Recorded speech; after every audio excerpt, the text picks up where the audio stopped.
اهي دي بقى طريقة اللحمة اللي الكل بيطلبها مني في أي عزومة، وكمان كل اللي هيدوقها منِّك هيقول لِك أنتِ عاملاها إزاي بالجمال والحلاوة دي، بجد تحفة. يالّا بينا نسمي الله ونصلي على الرسول ونبدأ الفيديو. معانا كده قطعة من اللحمة، ودي قطعة اللي هي الsteak مش بتاخد وقت خالص في السوا، وبتبقى كده تقطيعتها يعني ولا هي تخينة ولا هي رفيعة.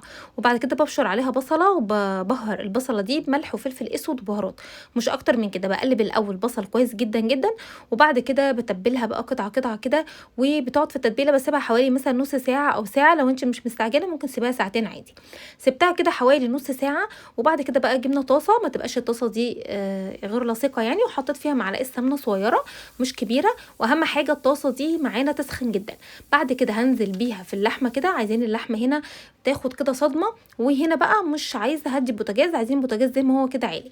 شِلت كده حتة عشان الكل يعني ياخد لون حلو، وأوزّعهم كده بالشكل ده في الطاسة. مش بتاخد وقت خالص، عايزين كده على كل وش كده، على كل ناحية، يعني تقعد حوالي دقيقتين. أول ما تحسي إن هي خدت كده لون بتقلبي على الناحية التانية. وبعد كده هاعمل بقى القطعة التانية لوحدها. وبعد كده جبت حلة حطيت فيها كده بصلة متقطعة شرايح، وهانزل بقى عليها بقطع الستيك اللي إحنا كده شوحناها، بس طبعًا لسه ما استوتش. وهانزل بقى برضه بالصوص اللي فاض منها ده. ومعانا بقى محشي كرنب، أو ممكن تحطي محشي ورق عنب، أو ممكن تحطي محشي بتنجان، اللي موجود عندِك. عايزة أقول لِك بقى تحفة. طبعًا عملت معاكم المحشي كتير، والتسبيكة والتسوية وكل حاجة، بس قُلت عشان الفيديو ما يطولش معانا. بعد كده خدت الحلة دي حطيتها في التلاجة، أنا كنت محضّراها قبلها بيوم.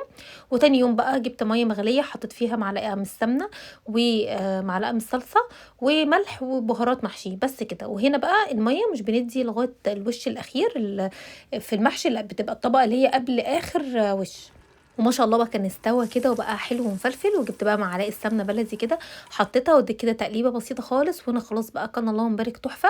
وجبت بقى صينية كده كبيرة وقلبتها، وبصوا بقى على الجمال والحلاوة. والبصل بقى كان طعمه جميل، والستيك مستوي خالص خالص. بصوا بقى الجمال، اللهم بارك. جربوه بقى بالطريقة دي هيعجبكم جدا، وتمشي بقى على فكرة في وصفات العيد برضو حلوة قوي. وعملت معاها شوية ملوخية للي حابب بقى، بتبقى جميلة قوي مع اللحمة. وكمان المحشي الكرنب واللهم بارك كان طعمه وريحته جميل قوي.